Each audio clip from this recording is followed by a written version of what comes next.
Comics have been around since the 19th century as newspaper funnies, but it was in the 1930s when comics and superheroes as we know them today began to be created. With the first true superhero being The Phantom in 1936, followed 2 years later by Superman in Action Comics #1, and the next year with Batman in Detective Comics 27. Let's start with the basics. Here we have a copy of Batman 251. This particular copy has been CGC'd and been given a rating of 9.6 out of 10.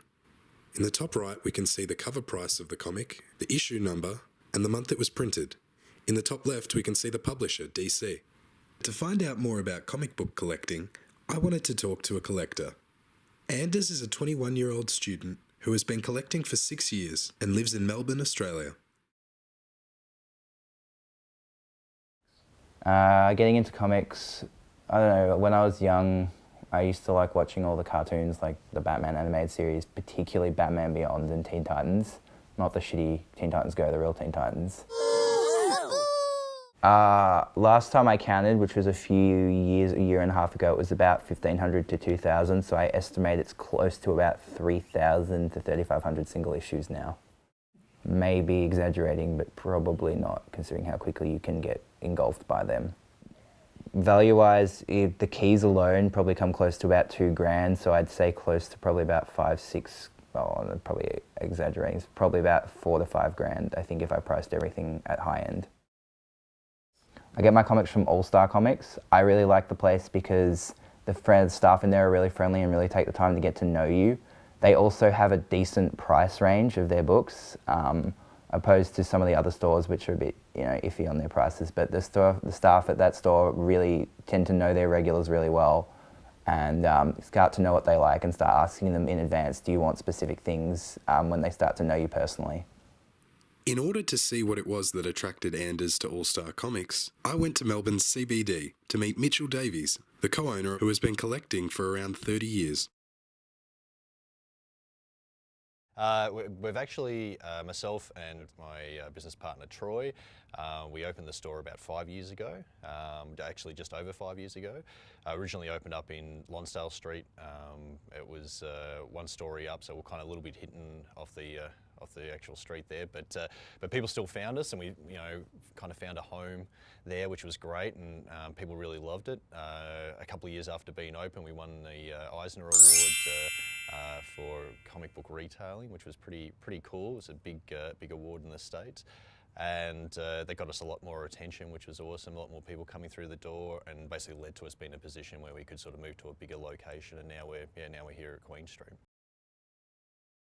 It's a good question. My wife would say too many, but technically speaking, I've stopped collecting quite a few years ago. I still read a lot of stuff, but I don't actually collect as such, which is, I got to a point where it was kind of my collecting or putting into the store basically, and so it was a very, very hard decision because the collector sort of nature in me is just always wanting to own things, and have things aside. But my collection at the last count would have been it was about, I think it was about 40 short boxes, which probably equates to it must be, it's like 100 comics per box, I guess. So yeah, it's 4,000-5,000 sort of comics perhaps, right? So too many. So, yeah. Much to my mother's and now wife's disappointment, it's probably it's probably worth a couple of $1,000s sort of thing, right? The back issue market's not particularly strong in that sense, but if I had a Walking Dead issue 1 in there, I'd be laughing, right? Unfortunately, it's not the case. My favourite thing in the store is, well, A is our wonderful team, obviously. We've been very fortunate to build a team of staff around us, myself and Troy, that we could never be able to do the things that we do without. But beyond that, if it had to be one little thing, I guess is probably we've got a replica Captain America shield that's been made from a mate of ours, Alan Carey. His business name is Type 40, and he's in the business of building props, and he's done a number of them in the past, but he's probably one of the most famous ones that he's done is the movie Captain America shield. And this thing's beautiful. I'm a big Captain America fan, and when you put this thing on your arm and it's got the straps in the back and everything like that, you stand up a little bit straighter.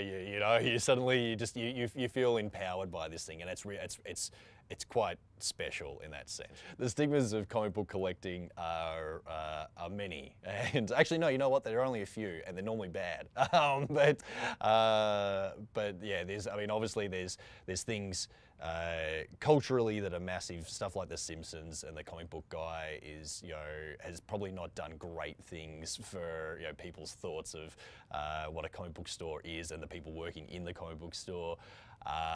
It hasn't been great, and we've spent our entire careers basically trying to dispel that. Worst cameo ever. And we're kind of seeing, I guess, a bit of a shift to the Eastern and European sort of format of storytelling, which is the collected editions of stuff, the graphic novels as such, and that's becoming more and more popular. And so our thought is that hopefully print sort of stays alive. It's a little bit different than I guess magazine and sort of news periodicals in that sense, because that does seem like it's sort of quieting down. I think the collected nature and people's need to sort of have these stories in their lives is continuing at least, and there's always seems to be new readers and people coming to it, whether they be young or older as well. So we've got hopes that the industry will be around and strong for a while yet at the very least.